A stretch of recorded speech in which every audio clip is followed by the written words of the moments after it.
Welcome to another episode of Musical Musings. I'm your host for today, Jack Brittle. I'm Callum O'Malley. I'm Jamie Byers, and apparently we're saying our last names on this intro. I don't know why we're doing that this time. I don't know. I like to be formal. I also panicked and almost said Smethist, and I was like... I could see it on your face. I was also going to say I'm joined by, but Callum's like, I'm Callum. No, I don't give a shit if I'm joined by You're the you. one changing it up. We always I know. the same. I don't remember how we do it every time. Anyways, today is another album episode. It's my pick.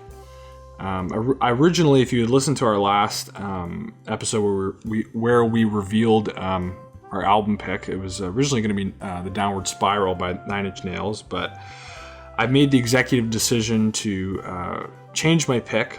I wanted to get kind of a lighter vibe going on here. Before we all go out and like hang out after this. I didn't want to listen to like an hour of something really depressing. Yeah, exactly. And then go for drinks. Yeah. It's a great idea. That's what I was thinking. I was like picturing us all listening to Hurt and then just being like, okay, let's get fucked up. It's like, So I will say this album certainly not anywhere near as depressing as The Downward Spiral. Definitely some introspective lyricism going on here. It's not all sunshine and rainbows, but yeah, it's not not as dour. So this is going to be the shortest album that we've done so far. We were talking earlier about how so far I picked the longest and the shortest that we've listened to. We are a polarizing podcast. In the same way that Jamie has the best and worst performing episodes. You have the longest and shortest albums. Oh, she has the best and worst performing? Yeah, the best performing is, I think, Myth by Beach House. Okay. Well, that was our first. I think it's tied with Landslide. Okay. And the worst performing is the Phoebe Bridgers one, because it was an audio issue at the beginning, so just the intro sounds weird. Oh, and I think a lot of people just stopped watching by that, even though the rest is fine. Yeah. But we kind of got screwed on that. Yeah. And we are now on Spotify, so if you want to check us out there.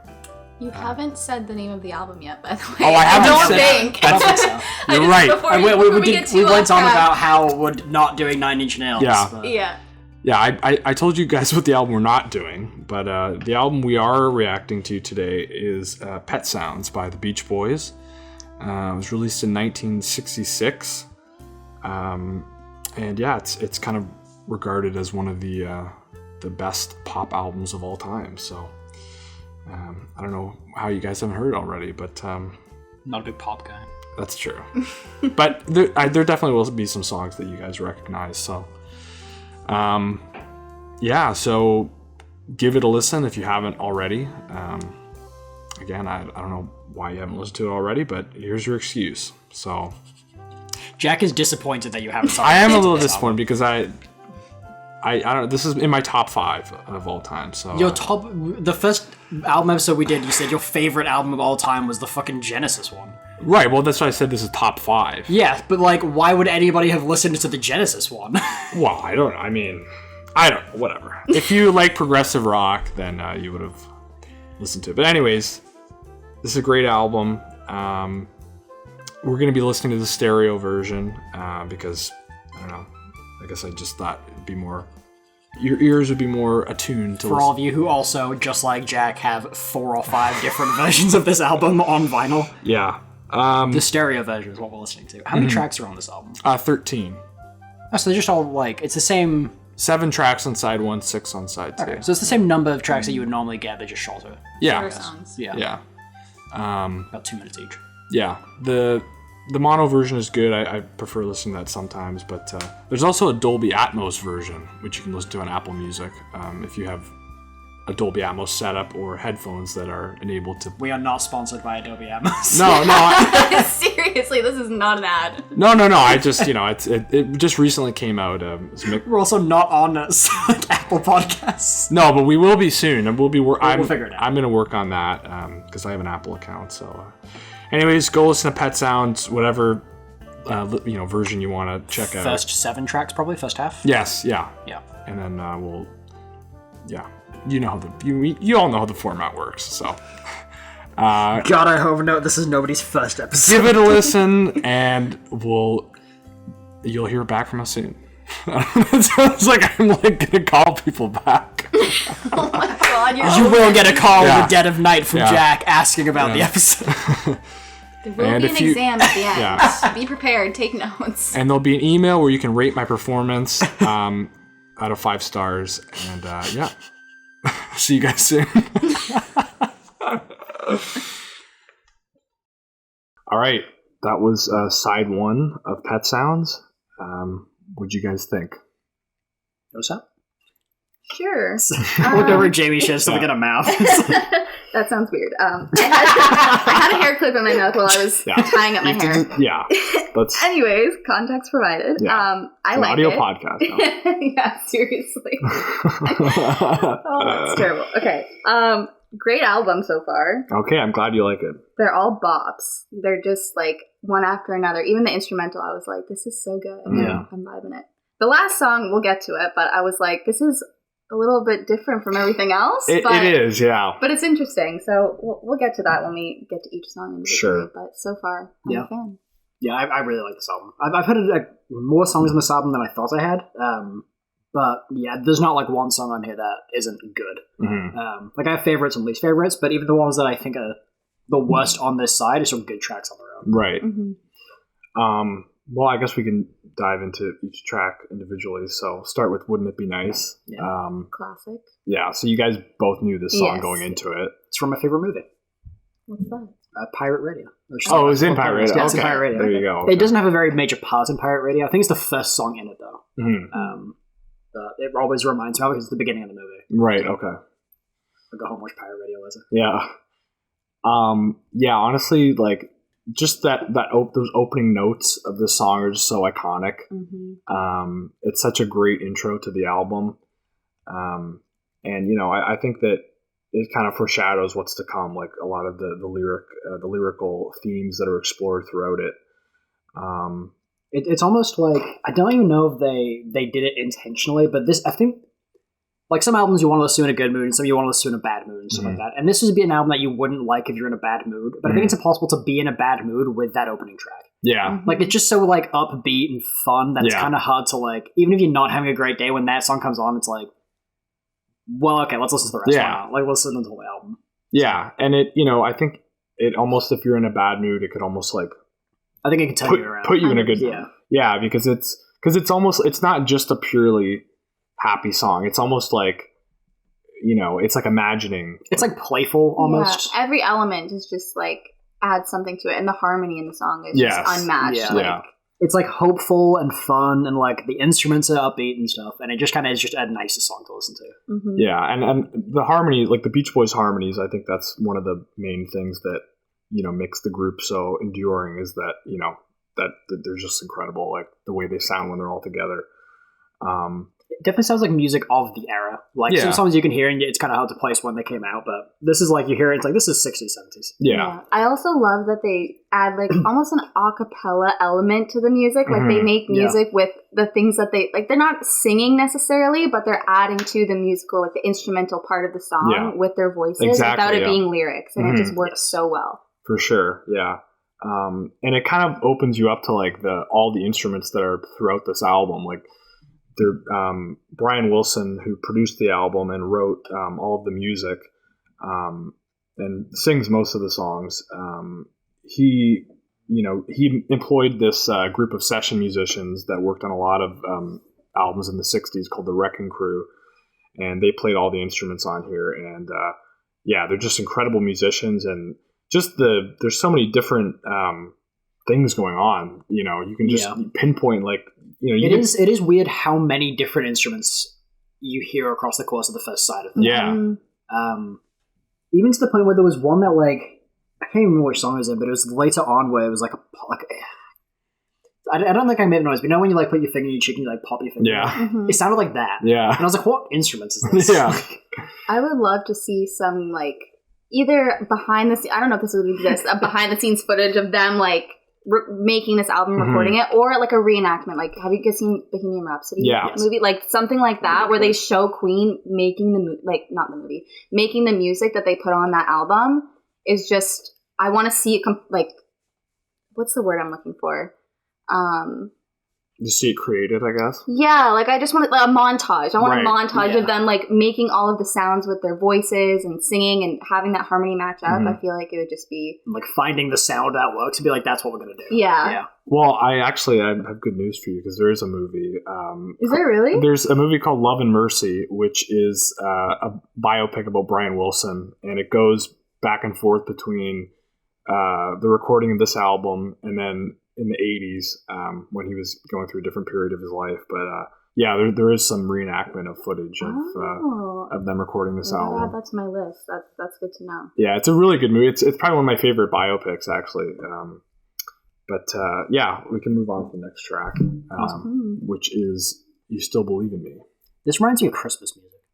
Mm-hmm. I don't know why. Yeah, I can't. For some reason I was listening to it. It's like I don't even know if I've heard the song before or if I've like heard it at Christmas and it just subliminally has walked in there for me. But yeah, it reminded me of Christmas music. It must have been some instrument that I only hear in Christmas music, or a bell of some kind. Was it the bicycle bell? Maybe, because there's a bicycle. It might remind me like sleigh bells. Yeah. Okay. It's a bicycle bell. I've heard some people say that the bicycle bell is like meant to kind of remind you of your youth. I never had a bell on my bike. Yeah. It's definitely a more has immature type themes. Mm-hmm. Like kind of, I don't know. It's tough to say. I feel like you could take it both ways. It could be just like an innocent meant to be like thanking someone who's patient while they're figuring their own shit out, but it could also just be toxic vibes of I'm gonna keep coming back to you and I'm just not gonna change, but like thanks for being patient. It's like never a good like you guys have friends like that when you see people who like break up and get back together constantly. It's like, you're not why are you doing other. this? Yeah. Like, well, I think if you break up once, you're done. Like, I think that's almost what the narrator is kind of lamenting in the song is like they don't really know why like after all of what they've done to them, they still come back to them. Right? Yeah, it's like they're thanking them because it's like, I don't know why you're doing this. Yeah. Like, you don't need anything from me. You're just doing it because you want to. And, there's a part where he says, I want to cry, which is like, I don't know if that's like, It is a weird part at the end of the song. It's weird, but I think it's almost just like, to me, it almost seems like just like an overwhelming feeling of like emotion. And you're just like, I want to cry because like, I don't, I'm kind of paranoid about if this person, still wants to be with me or like just or maybe they're just like astounded by the love that they have for them because they're so forgiving to them. It's definitely like a built up of emotions over time with how much history these two people clearly have. Which is funny with how few lyrics there are. Yeah. Like how and they're quite repetitive. It is really repetitive. I don't feel like it comes across as super repetitive while you're listening to it. Mm-hmm. I think it's repetitive in a way where they're saying the same thing but in a different way. Yes. Yeah. Mm-hmm. Like they're using different words to get the same point across. Mm-hmm. Like they actually say very little, but the feeling they're putting across is pretty clear. Yeah. But I think like I get why you're saying like it could be like a toxic vibe, but I do feel like there's definitely an element of like self-awareness to it. Right? Yeah, for sure. Right? Because he's like, I try hard to be strong, but sometimes I fail myself. So it's not just like failing the other person. It's like, well, even the first line's like, I know perfectly well I'm not where I should be. It's like, I know that I'm fucking this up. Yeah. But yeah, that's, if you guys don't have any other thoughts, we can move on to the next one. Yeah. It's a pretty good one. It's a pretty good track. Mm-hmm. Mm-hmm. So the third track is That's Not Me. I really liked this one. Mm-hmm. I also like this one. This is one of my favorites too, yeah. I think it speaks a lot to growth, I guess. Mm-hmm. Sorry, we're verifying Microsoft Outlook. I know, I saw it pop up. I'm like, maybe I should stop talking for a second. We're good? Yeah, we're okay, good. Cool. As I was saying, it's definitely a song that speaks to growth, and he's kind of talking about like, oh, I want to seem independent, but he's kind of coming to the realization of what he values in life, and he just wants to find someone to spend his life with, and I think that's just such a key concept. Very sweet. It's very like, especially nowadays, I feel like it's definitely more of an old-fashioned way of thinking, but it's nice. Yeah. I love the line where it says, I could try to be big in the eyes of the world. What matters to me is what I could be to just one girl. Yeah. Right? It is funny that you mentioned like how different that is from modern expectations. Yeah. Because like in modern day life, it's more like, well, don't worry about like one person because like the world is so big. I guess it's like the information age. Like we can talk to anybody across the planet right now. Yeah. Like the world seems, it's easy to access so many people that it's funny how the ideas of turning away from their own independence to be with a person, while so often nowadays you're told like, don't let a person take away your independence. Exactly. Yeah. It's That's like focus exactly on yourself. Yeah. Right. Yeah. That's I mean, because this album is fucking 70 years old. 60 years old. Almost 60. Almost 60. 57. 57 yeah, years 57 old. years old. Math is hard. I was a programmer for a while. I did not speak because, math is hard, and I wasn't going to embarrass myself by trying to figure it out. But yeah, you're right. That is like a very different perspective than you hear nowadays. Yeah. But I think, it's just kind of the feeling of like trying to be somebody else, but realizing, that's not me. Like you're trying to be independent, but you like you said, you kind of realize like, what's important, and it's just not. You're trying to be somebody you're not. You know what I mean? Yeah. And, like you're trying to pretend that you don't need somebody else. Yeah. When like in reality you really do want that.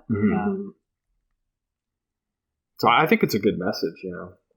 It's a really cute, and it's like it's a type of song that I don't think would be made today. Not only musically and instrumentally, but just the message behind the song. I just don't think you would find that. I think a lot of people would like... It would be the flip of like, I can do this on my own. I don't need anybody. I mean, that's what so much modern music is. Yeah. Right? We're also in an age, even if you want to think of it in terms of musical creation, like this was the era of bands. And right now we're in an era of independent artists. True, who don't credit the people who are doing all the fucking work. Yeah. As I stand on my punk soapbox for a bit. I think it's just basically about saying like, because he said, I once had a dream, so I packed up and split for the city. I soon found out that my lonely life wasn't so pretty. So I think it's like he's kind of idealizing what it would be like to live alone and to... But then even that in comparison to modern day life where everybody lives in a city and wants to get away to a cottage or get away to the country, like how opposite it is from what we experience and what we want, but is still so somehow like relatable. Yeah. Also, I did want to mention I think this is the first song where you hear Mike Love's voice, which he sings all the verses. Yeah. So the rest of it is Brian Wilson's voice.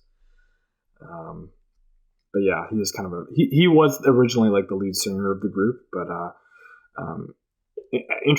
interestingly enough, this album was most of the instrumental stuff was recorded while the rest of the Beach Boys were on tour. Brian had quit touring in 1964 after suffering a nervous breakdown. So he wrote all the music, recorded it, and the Beach Boys came back, like the rest of the group, and recorded the vocals when they came back from touring. So a lot of people actually say like this is almost like a Brian Wilson solo project. Yeah, and they were just like backup vocals. Yeah. I think they did contribute some lyrics here and there, but yeah, you can. I think you can differentiate their voices. Yeah. They're pretty clear, but they still harmonize nicely when they sing together. Yeah. Yeah. Yeah, Mike Love has kind of that more deeper, kind of sometimes like nasally voice. Yeah. But so that's not me. The next track is Don't Talk, Put Your Head on My Shoulder. This one wasn't my favorite. I found this one actually did kind of get me with how repetitive it felt. Maybe especially like it's near slower. the end, it really, maybe that's what it is. Like it's not keeping that upbeat pace that so much of the other music does, but it definitely does that thing that bands of this era does, which like I really like Oasis, but Oasis does almost every song where it's like the last minutes of the song doesn't need to be one line over and over and over and over. Yeah. Like this song is realistically like 2 minutes long and a minute of like repeating. It's not that bad, but it's a lot of repetition. Yeah. So that kind of turned me off. Do you have any thoughts, Jamie? A couple, yeah. I like the message behind the song. I think I agree with the whole repetitive thing. It definitely wasn't one of my favorites, but it definitely It's intimate. That's exactly the word that I have. I have written down that it speaks to an intimate kind of love where words don't need to be exchanged. Exactly. Two people can just be in each other's presence, and that's enough. This doesn't feel like a song you would perform. It sounds like a song you would like serenade to somebody. Yeah. And I also wonder if it's possibly inspired by Paul Anka's song "Put Your Head on My Shoulder." Yeah, I think it's like a common phrase. But... Yeah, I don't know, but when I saw that, I was just like, "That's the first thing I thought of." And I think that song is also on pirate radio. It's same era, I think. Yeah. That's a '60s song. It could have been, it could have very well been. I think that's a good point of like the whole theme of the song is like, expressing emotion without words, right? Like I can hear so much in your sighs, I can see so much in your eyes. Like it's all, the different senses. Yeah, it's like you don't need to say anything for me to know what you're feeling. It's a very sentimental song. I think there's a lot of sentimentality on this album. Yeah. Maybe that's another reason I don't like the song, is like I can't do that. Like somebody can just like sit in front of me crying and I'm like, are you upset? I'm not sure. I feel like I'm getting a weird vibe from you right now. It's a pretty simple song. There's not much to be. Yeah. There's not much to be I said. like the themes and the ideas. I think they sing a lot about girls, which is funny. Like almost every song is about like love and almost like teenage. Well, it is about love. It's about love, but it's not love in like a superficial sense. Yes, it feels almost every song is like, even like "Wouldn't It Be Nice" is along those lines. It's not that that like burning infatuation at the beginning of a relationship. It's like we've been together for a while, but like I still care about you a lot. Like, what's the next? Yeah, it's fantasizing about like. It's like fantasizing about domestic life. Exactly. More than a lot of modern music is like the first time we fuck. Yeah. This is the Prince song. Like, exactly. Seriously. Yeah. Craft dinner, friends. Oh my god, I was just waiting for someone to say it. I forgot about it. I told Jordan that story after he picked me up, and he was like, "Why the fuck would you tell him that?" I'm like, I had to. It's too good not to. Going back and listening to when I just like cackle like a witch when you say it. When I say I was like, "Craft dinner, friends" sounds like, and then it's just me distantly losing my shit. Oh my god, it was so funny. Such a fucking good episode. Yeah. Pretty sure I told my mom about that too. She was like, "What the fuck is wrong with you?" I was like, I don't know. You listened to it so much and I genuinely thought those were the lyrics. I'm so glad you shared that with us. Yeah. It's so funny. It made the episode. It really did. One final thing I want to mention with the songs, I love the strings in it too. Yeah. Like that really added to it. But that definitely adds to it kind of sounding like a song you would serenade someone to as well. Yeah. But moving on to the next track, I'm Waiting for the Day. Oh, this is the instrumental? No, this is before the instrumental. Yeah. Okay. I didn't write anything down for this. This song did feel a little like, I don't know. This felt like the least to me. I didn't dislike it, but it feels like the most in the background track. Yeah, this probably is one of my least favorites on this album. I still like the song, but it's I still like it too. It's just the kind of thing that like I won't skip this, but I will also never choose to put it on. Yeah, if it's on, it's like I kind of have a similar opinion of it. But what about you, Jamie? Yeah, it wasn't my favorite, but there's definitely stuff in that song that I can appreciate.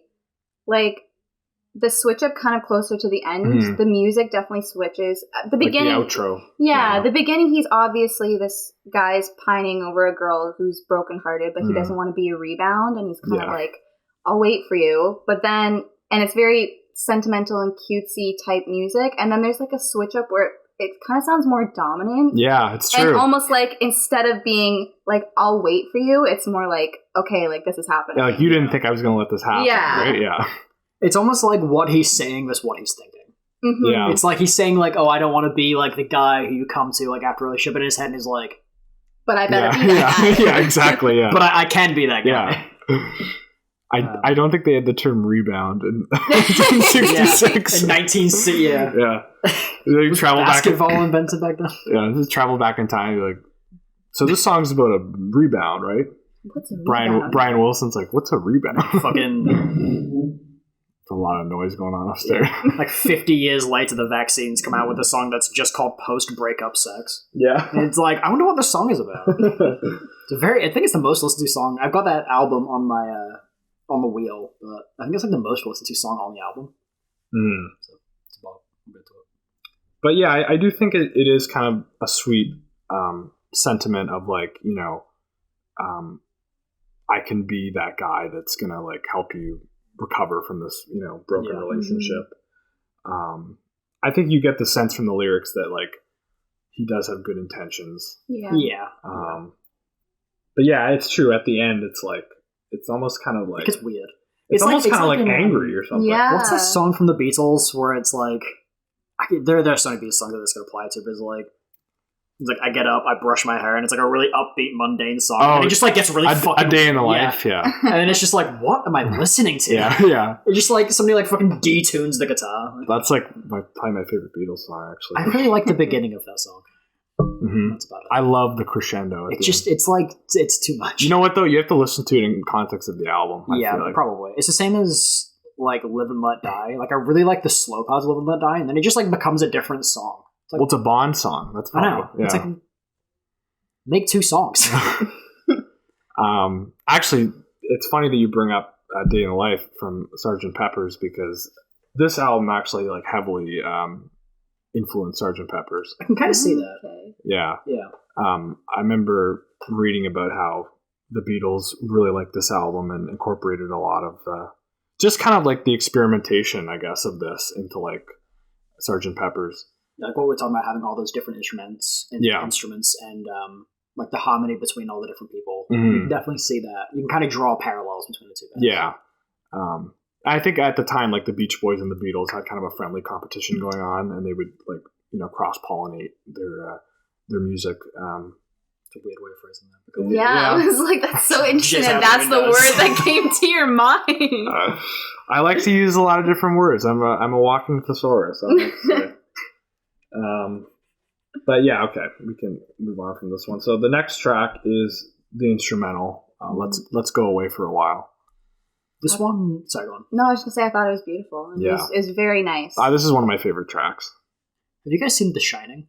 Yes. I have seen The Shining. You know how they do the Mickey Mousing technique of like when people move and like when emotions change, the music goes with it, and like the intonation of speech changes with the music. Yeah.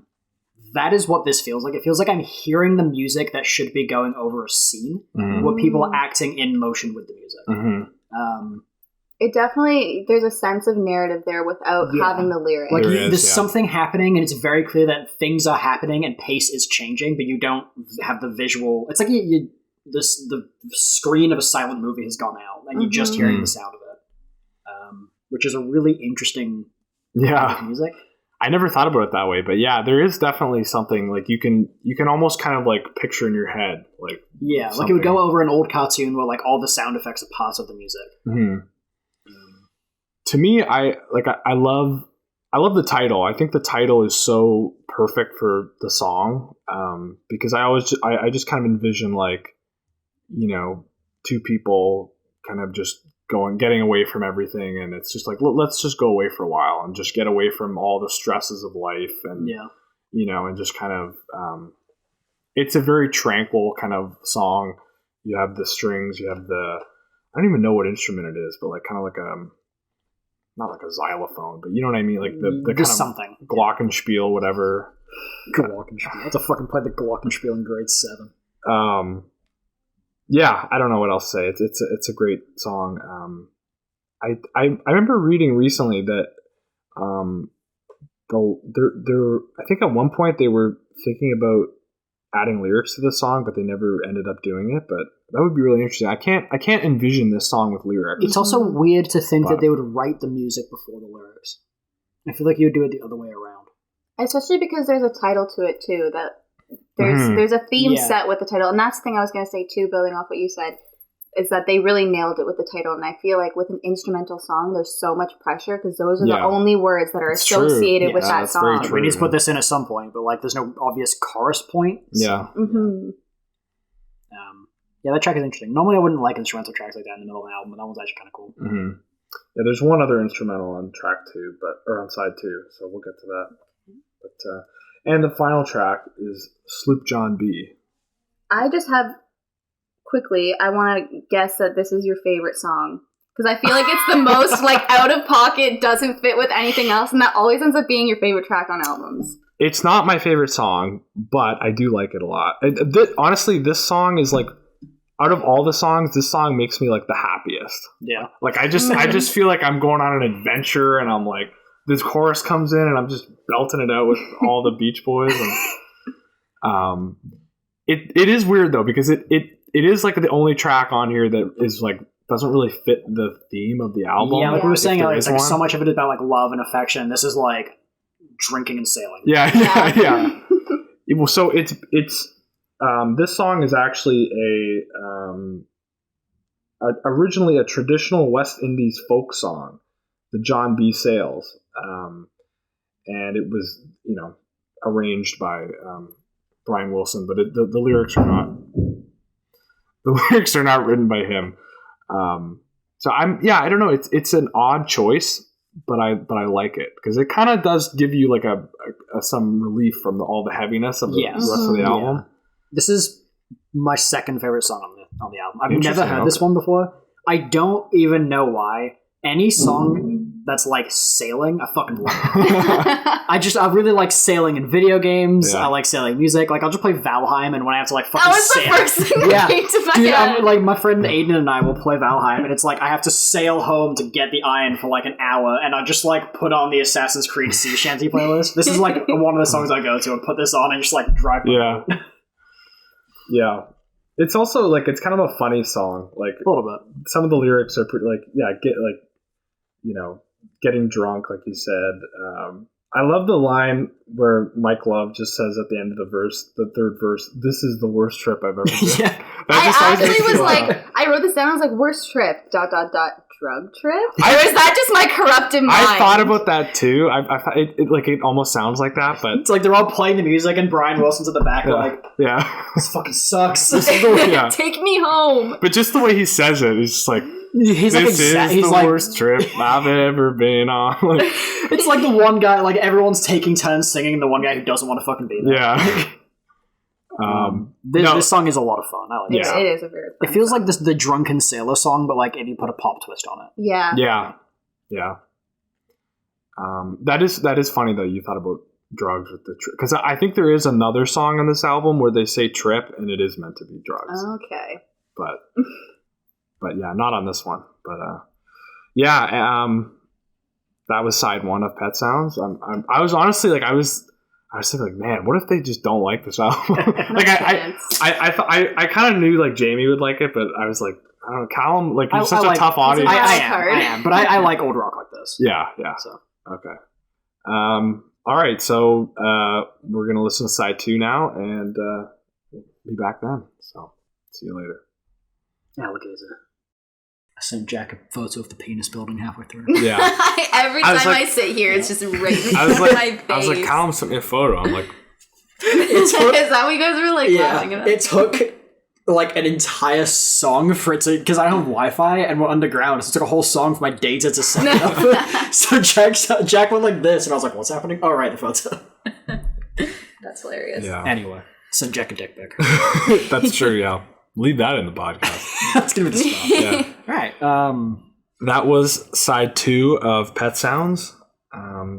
So yeah, I before I dropped the needle, I was like, you guys probably know the first track on side 2, and I think you both did. So yeah, God Only Knows, probably the most famous song from here, other than maybe Wouldn't It Be Nice. Yeah. I definitely knew Wouldn't It Be Nice better, but that's because I've seen Pirate Radio like 9 times. Yeah. So yeah, God Only Knows.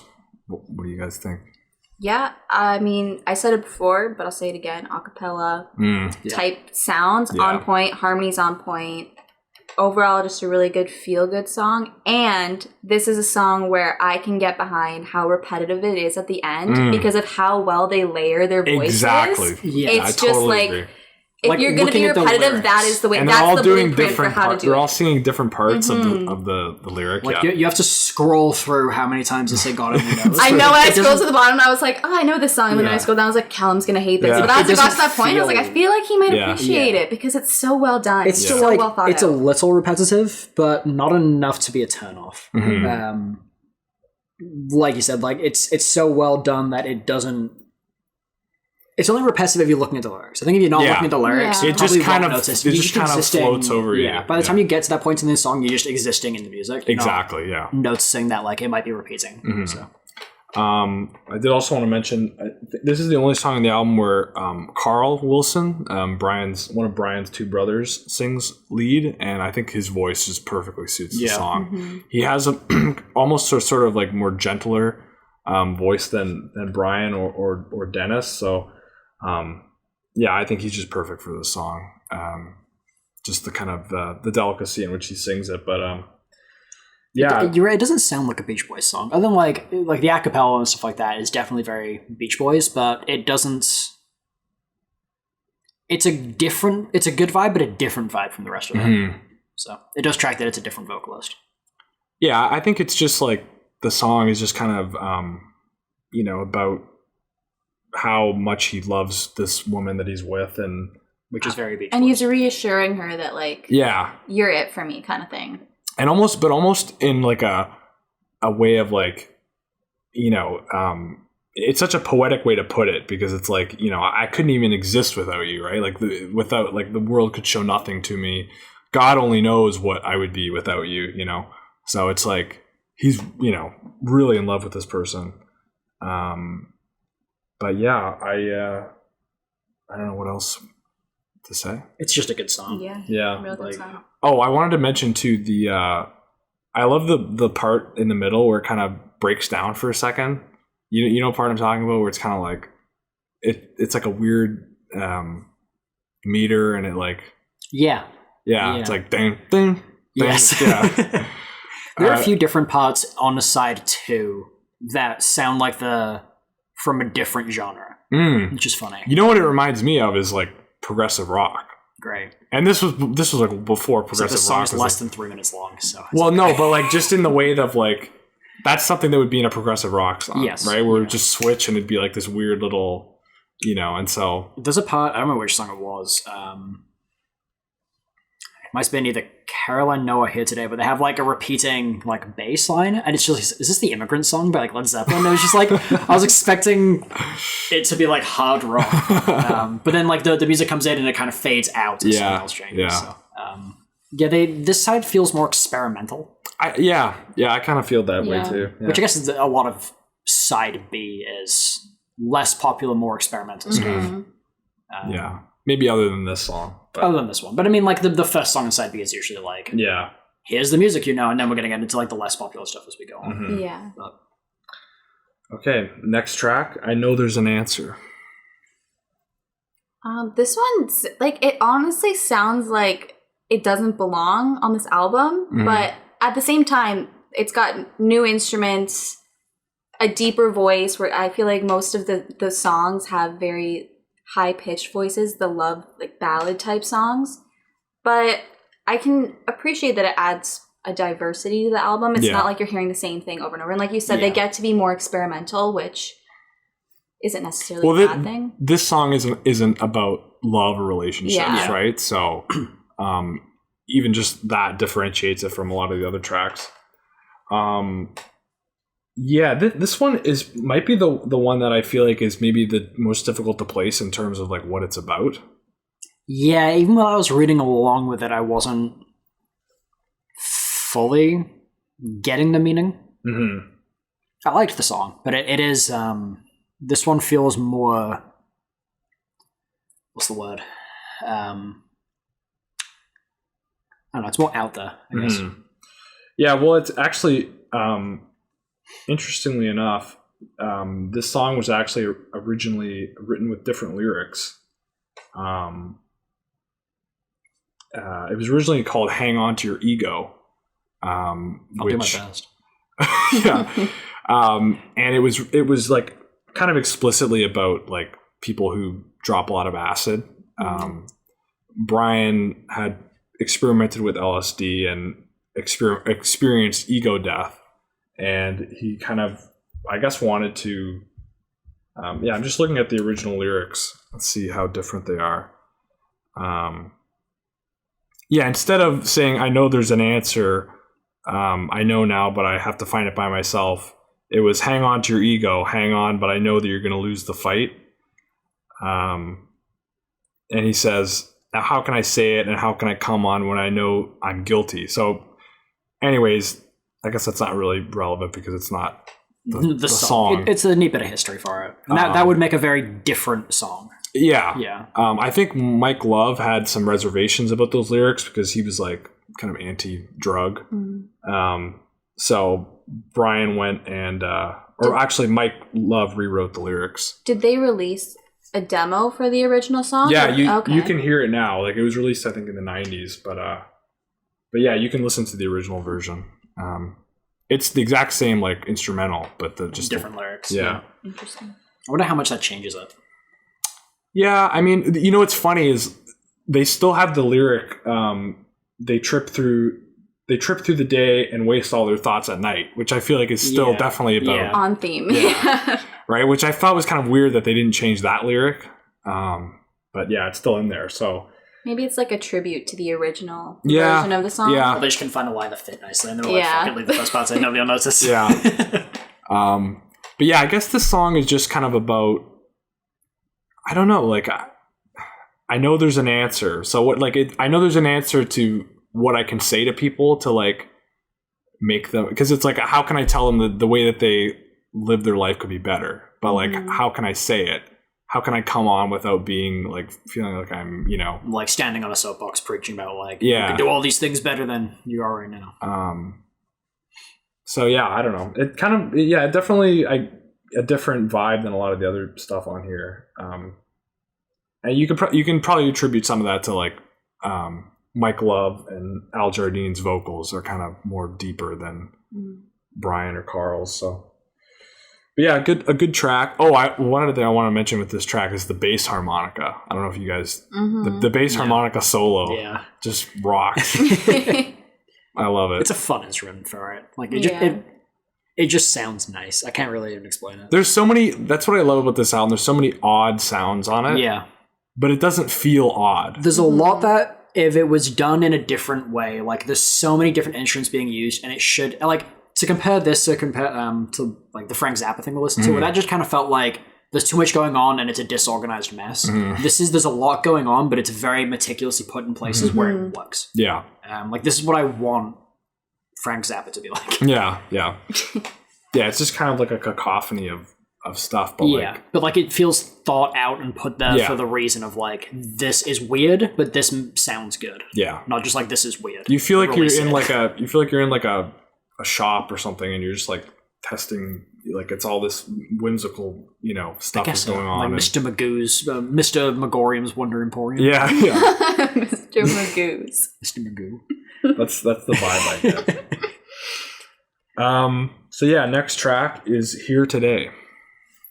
This one was a little forgettable for me, including the fact that I can't remember which one this was.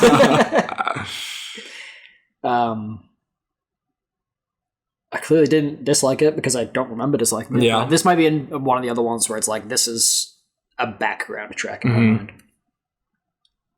Yeah, it's kind of odd to me, the lyrics of the song. I don't know.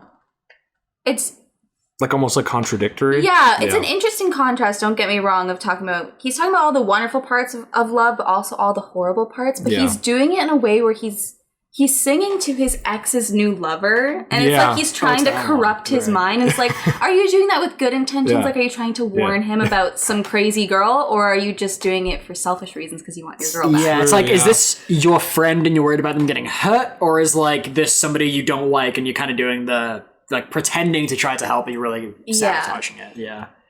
I never thought about that, but it's true. It's the planting seeds of doubt into this person's mind of like, it's like, it might be wonderful now, but look at what happened to me when I was with her, which is just such like so immature. It's such an immature way to go about it. Feels any like situation like that. every fucking story I ever heard from like Assumption. Yeah. He's like, some people dated for 2 weeks and they broke up, and then they were just like fucking like bombing Japan level of burning land technique of like, now nobody's allowed to like this person. Yeah.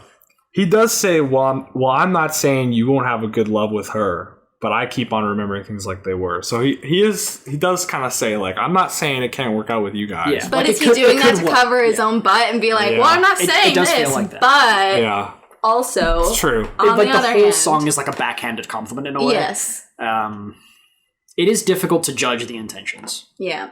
So, especially when it's such like a nice song, like like in terms of the instruments, like it's a beautiful it's that sounding Beach Boys, song, like, but upbeat, like they're using the instruments in a fun, like interesting way. But I love the part too lyrics. where it like there's like the instrumental section where it breaks down and there's like the guitar like yeah, I think that's the part where I was like, is this Led Zeppelin? yeah like damn yeah, it was just like it's like weirdly fast paced for Yeah. this era of music. Yeah. And I was just expecting that to come into like something different. yeah. I do like the chorus though, because it's like it's I think you can kind of interpret it in a couple different ways, but I think he's almost talking about love as in like the concept, just like the ephemeral concept of love, not like relating to any person in particular. Because like you've got to keep in mind, love is here today, and it's gone tomorrow, and it's here and gone so fast. Like, I mean, I guess he is relating it in terms of like the relationship. Like you can love her today, and then tomorrow it's gone. But like, I almost like to view it as like, you know, love is something that it's always here, but like in terms of you and her, it could be gone tomorrow, but it's always here. You know what I mean? Yeah. Like, even if this doesn't work, like there's another person kind of deal. Yeah. I also think it's funny that Mike Love is singing it. So I like to think like when he's saying love is here, he's just talking about himself. I'm here. Love is here. He actually, love is in the house. This is totally random, but there was an unreleased solo album that he recorded that was supposed to be called Mike Love, Not War. Oh my god. Is that like the hidden Beatles like album, like Give Peas a Chance? Yeah. Is it the Who? Yeah, if you talk to any Beach Boys fans, though, you'll kind of get to know that Mike Love is kind of an asshole. So, why would you record an entire album and then not release it? Like, it's done. It's like, that who gives a happens a shit? lot, If you make $4, you've made him some money. Like, it's more money true. than you didn't release it. That's true, yeah. Put that shit on like a VHS. I don't know why I said VHS. Cassette. Yeah. Put it in your VHS player, and then like nothing will come up on the screen. Yeah, This is my music it's audio. Yeah, in low quality. Okay, we can move on to the next track. I just wasn't made for these times. This one is weirdly like I hate the idea because anytime somebody's like, "Oh, I was born in the wrong era," or "born in the wrong generation," it's like you have running water and you have Spotify. I feel like that's you're an idiot. I totally agree, but I don't feel like that's what he's saying. It's not, and that like I just want to open up with that idea. But if you read the title, you can get that impression. On the other hand, I do actually very much like relate with this one. Oh, me too. Yeah, this is a even very just relatable like song. I've been trying hard to find people that I won't leave behind. Mm-hmm. Like that kind of thing of like I'm looking for friends that aren't just like friends that I'm not just here to waste time with. Right. Like they can actually contribute something to your life. Yeah. Yeah. Like you're not just here to provide entertainment. You're here to provide like friendship. Exactly. Companionship. Yeah. There you go. Yeah. They got brains, but they ain't doing me no good. No, they say I got brains. Yeah. Yeah. They say I got brains. Yeah. I do kind of. I don't know why I was thinking about this earlier, but it feels the same thing of. Did you guys ever get told as a kid that you were an old soul? Yes. Yeah. And that as a kid you're like, oh, that means I'm really mature, and then as an adult you're like, oh yeah, my like childhood wonder died really fucking early, and I was jaded by like 9 years old. It also reminds me of like like gifted kids and how like Yeah, man, that was me. Like I was smart as hell in like grade 6, and then I didn't know how to fucking study and just burnt out and didn't know what to do. Mm-hmm. It's like it almost gives me the impression of like everybody's like, oh, you're so smart, and like your parents think highly of you, but like there's still something missing inside of you. Like there's still like a void that is like you're not happy, Yeah. Fuck, man, this got real. I told you that this album is not all Yeah. Sunshine and rainbows. Yeah. This one does stand out as particularly like introspective. real. Yeah, like all the other songs are like whimsical and like talking about love and like the idea of love and stuff like that. But this feels very grounded. Yeah. And you know what really strikes me about this song is like I just don't feel like anybody else was writing music like this at the time. Like from the 60s? Yeah, that was this real, Yeah. you know? And this like self-aware and like a lot of music from this era is like drug trip and like making shit up and talking about love. Like that's all like a lot of Beatles stuff is like we're on drugs and it's all like none of it's real, it's all allegory and metaphor and all this stuff. But this is like, all right, listen. And honestly, like I don't want to get too off track here, but I've been getting super into the Beach Boys lately, and it just strikes me how much of it is like kind of bucks the trend of a lot of like popular music at the time was, and I feel like that's the reason why a lot of it wasn't that popular when it came out, but it's gained like such a cult following. Because they never got like super psychedelic or drug fueled, and they weren't producing the same thing as everybody else. Yeah, it was very down to earth. It was very soft music, like especially when like hard rock started getting popular, they started making very like lo-fi stuff, and this is just an example of that. Like I don't feel like anybody else was making stuff that was this like what's the word I'm looking for? Like vulnerable, you know? Yeah, kind of. What in terms of like the albums that they put out, what number is this? I want to say it's maybe like their 7th or something like that. Because I was going to just make a comment of if it's a later album, it's nice that they stayed true to what they wanted to make and didn't fall into that almost pressure to kind of conform. Yeah, and be like everybody else to kind of get that traction of getting people to listen to their stuff. And it clearly paid off because, like you said, like years later, people still discover their music. Yeah. And they've got a big following. How many albums did they release? A lot. Actually, this is actually their 11th. Oh shit! This is their 11th. This is their 11th album. Yeah, they released a lot of music back then. Their first album was in '62. So they released 11 albums in 4 years. Yeah, I know, that's crazy. How many albums did they have? Let me look. Their last album came out in 2012. That doesn't count. Like. Half of them are dead by now. How much of the original band is still alive? 29 albums. Holy. Yeah. I was going to say that it also feels like very opposite to how the modern day is, where a lot of modern day bands, it's like you get an album or two out of them, they're like the first albums are really good, and then they kind of go downhill. Mm-hmm. This was definitely like their peak. Yeah. But if there's like 30 fucking albums, it's kind of hard to say the same thing about that. Yeah. This is the middle of the road. It's true. This is all early Beach Boys. Technically, yeah. I would say this is definitely like the turning point of their career. Obviously, like most of what people know about the Beach Boys is like their surfing music, Cars. That's a lot of stuff I know about. Yeah. And yeah, this was a couple albums before you could hear like Brian started taking more control in the studio and writing more introspective lyrics and creating more complex instrumental, arrangements and stuff. And makes it age much better. Yeah, this is kind of like his magnum opus, but there's great stuff after this too. But there's a reason why this is their best known. So, Pet Sounds. This does not feel like a 2.5 minute song. Like for an instrumental, I feel like most instrumentals drag. I was surprised when this one ended. I thought it was going to go on for a lot longer. Yeah, it almost feels like a mini I don't know, like a mini symphony or something. Kind of. Like, because a lot happens in that, 3 minutes? Yeah. Not even, it's like 2.5 2.5, yeah. And it was a complete switch up from the first instrumental. Yes. Like, it was completely radically different. Yeah. I don't know how much there is to say about this one. Almost like a Latin flair. It's very groovy and almost seductive in a way. Mm-hmm. I don't know how else to describe it other than those two words. Groovy and seductive. Yeah, those are my words, Callum. Are there any words that would describe me less? I'm not describing you. I'm just saying. I'm describing the song. Put on my next Tinder profile. Yeah. It's like, if there are two things I'm not, it's groovy and seductive. Yeah. If you want a guy who likes cereal. Yeah. Specifically Raisin Bran. And baked beans. Yeah. I'm your guy. If you like dancing or pina coladas. Don't talk to me. I'm not your guy.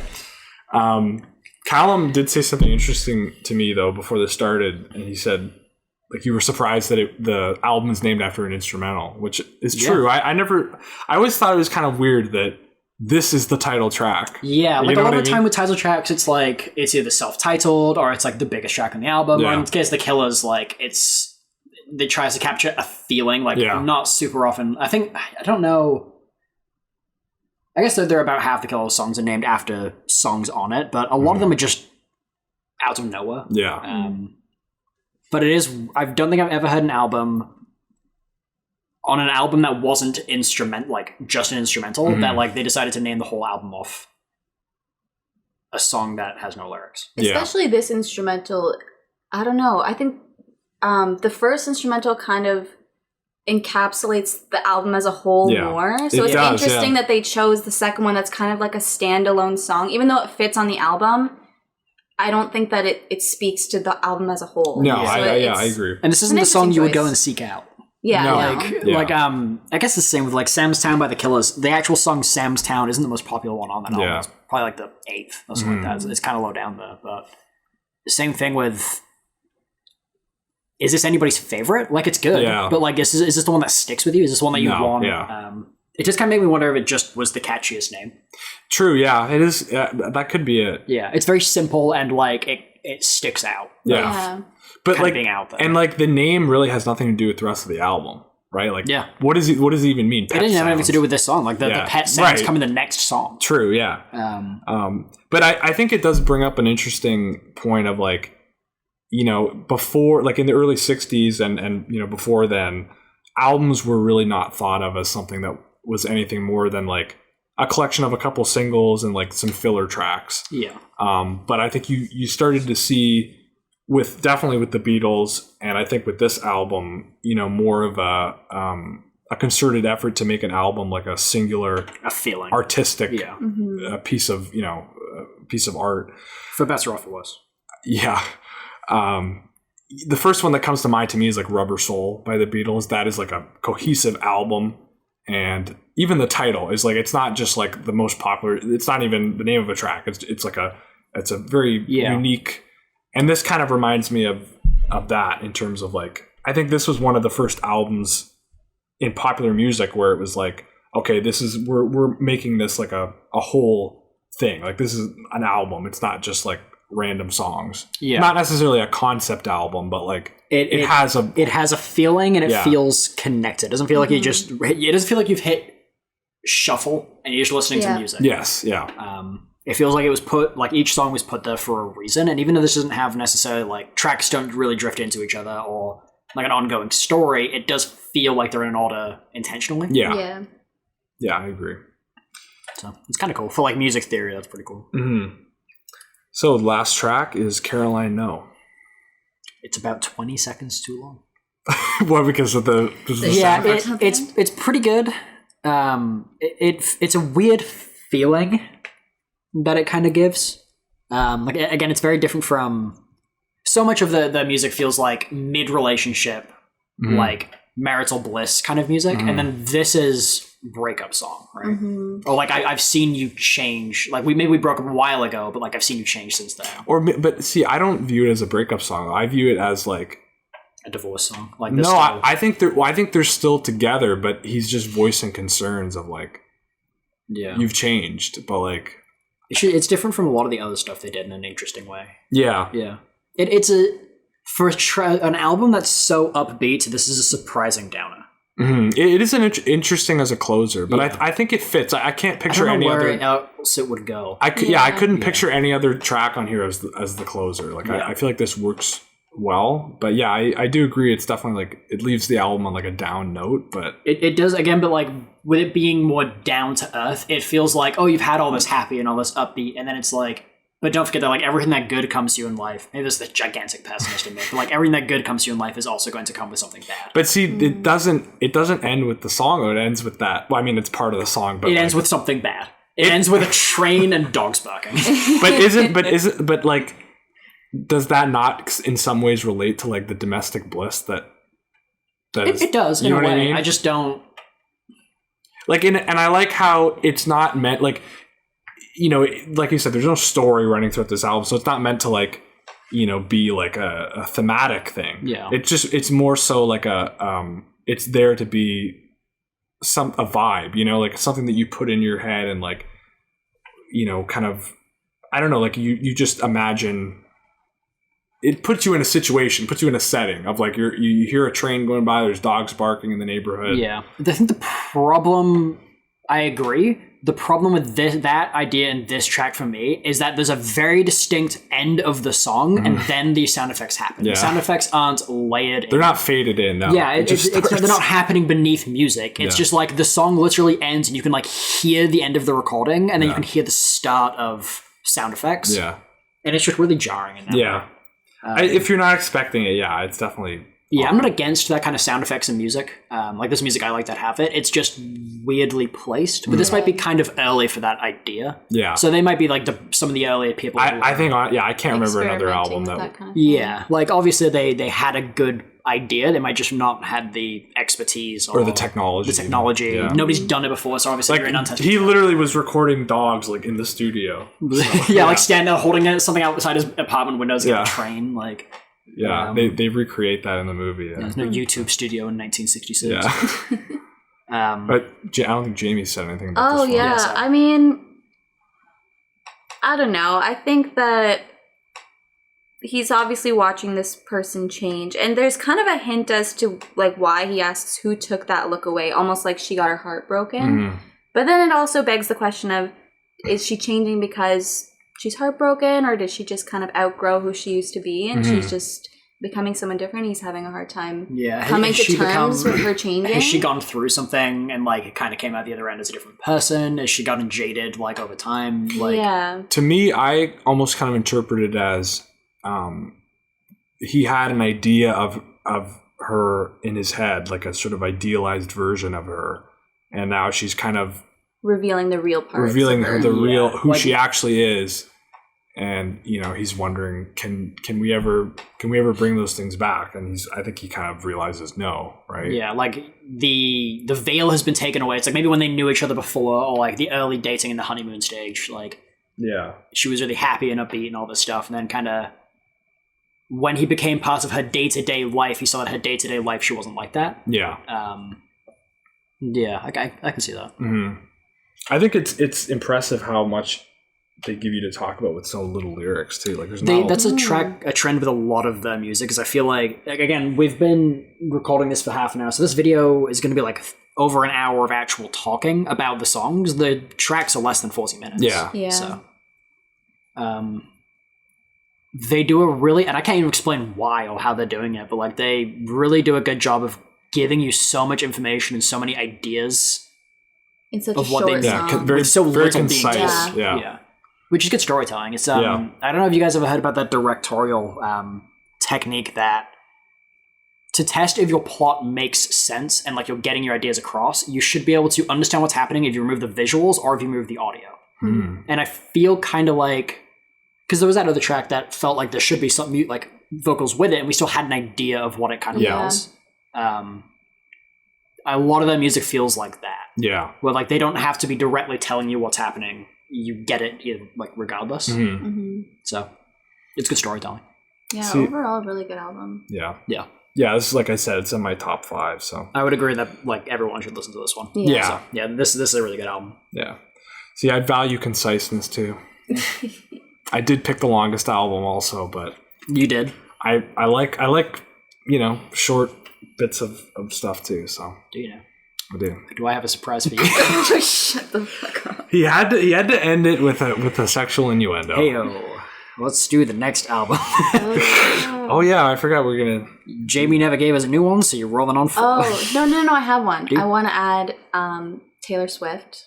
Gotta represent. Folklore is the album. Okay, I've heard a couple songs. I listened to that like a long time ago, but I don't remember much about it. But I've wanted to listen to more Taylor Swift. So I'd say that's my favorite album out of hers, for sure. I'm worried about the Taylor Swift album. I feel like I'm gonna make a lot of. I like. It's not very like poppy. Like no, it's very like indie folk. Okay, I'm more into that. Yeah. Do we want to spin? Yeah. Do the drum roll. Do it.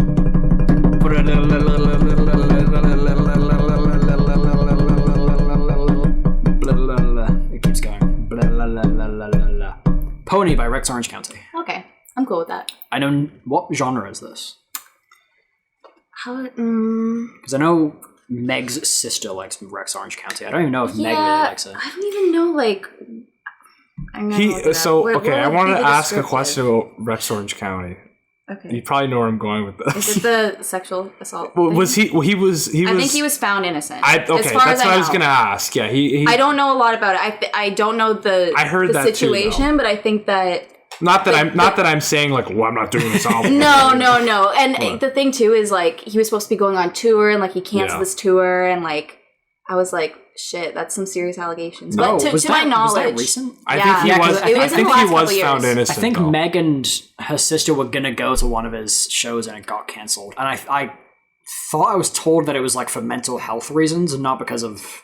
No, it was because of that. I'm pretty sure. Yeah, that would make sense. I know one Rex Orange County song, and I think it's like probably his like most popular one. I think it was on TikTok. And I also he's been featured in a couple of Tyler songs. Yeah. So he had 6 charges of sexual assault against him, and every single one was dismissed following an investigation. Yeah. That sounds right. But the genre alternative / indie is what it's listed. It was what was it? Corduroy? Is that the song? Corduroy Dreams. Corduroy Dreams. Yeah, I know that's the one I know. Corduroy of all things. When was the last time you saw somebody wearing corduroy? I have no idea. I think I used to. Wasn't there a bear? Like a bear? Corduroy boy. Wow. What was that? I was just making noise. It was I just embodied you trying to talk to what was his name? Craig? No. Craig, yeah. Wow. It gets me every time. Yeah, I just had a stroke trying to say it. Yeah, I can't say the word corduroy. Corduroy. Yeah. Say with an American accent. Yeah. Corduroy bear. Yeah, corduroy the bear, yeah. Bear. Bear market. You ever watch Frasier, the show? No. Oh. There's a scene where there's a scene where Daphne, which is like one of the guy's like physical therapists, she's British, and there's an episode where she's trying to do like an American accent, but the only word she knows how to say with an American accent is sure. Sure. So throughout the whole episode, she's just going, sure. That's me with water. Water, yeah. It's like there are a few words I can do, but like water is the big one. Yeah. But yeah. That was Pet Sounds by the Beach Boys. That was a tangent for a while, too. That was. Yeah, a little bit. Yeah, everyone, if you haven't already, listen to this album. It's really good. And listen to other Beach Boys stuff, because it's also really good. Yeah. So next week we'll be doing... we're back to normal. It's not a themed month next week, so it's just back to normal stuff. And after that it'll be Rex Orange County. Yep. Cool. What's the name of the album again? Pony. Okay. All right. Sounds great. Like, comment, and subscribe. Is there something they can do on Spotify, like rate us or like raid? No, rate. It's not raid. Yeah, Viking show up at my door like Musical Musings. Yeah. You can like rate off. I think you can follow so you get updated on you can follow us and stuff like that. I don't really know. I don't do that on Spotify super often, so.